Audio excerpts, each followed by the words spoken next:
In Europe, the current standard really has developed by all the groups to remove nodular disease by endoscopic mucosal resection.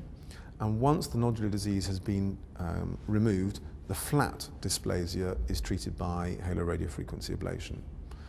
What I found very interesting is when I attended DDW in New Orleans in 2010, I noticed that amongst the American groups, particularly in the AIM dysplasia trial, the majority of patients were actually not treated by endoscopic mucosal resection prior to halo, whereas in Europe, about 50% at least are treated with EMR, which suggests that actually nodular disease is not being treated by EMR prior to halo, at least in a lot of American centres. And despite that, they've actually got very good results with halo, which leads me to question how important endoscopic mucosal resection is prior to halo.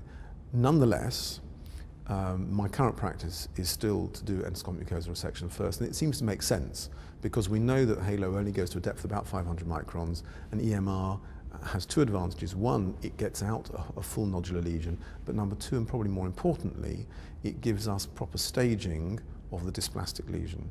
And if you've got a patient with high-grade dysplasia, there is a 20% chance they will have invasive cancer, and it will almost invariably be within that nodular lesion. So if you remove it, you can be absolutely certain as to where there is cancer, and if there is cancer, how deep it's gone.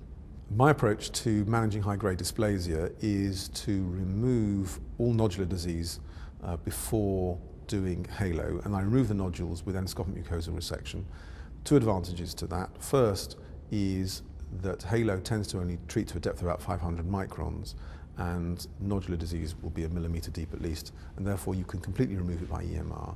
And secondly, and I think much more importantly, is that one can properly stage the disease.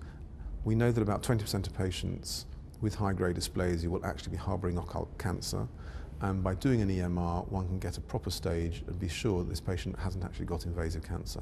And if they do have invasive cancer, then one can stage that properly and decide whether endoscopic therapy is appropriate, for example, for intramucosal cancer, or whether the patient has to go on for other therapies if they have submucosal involvement.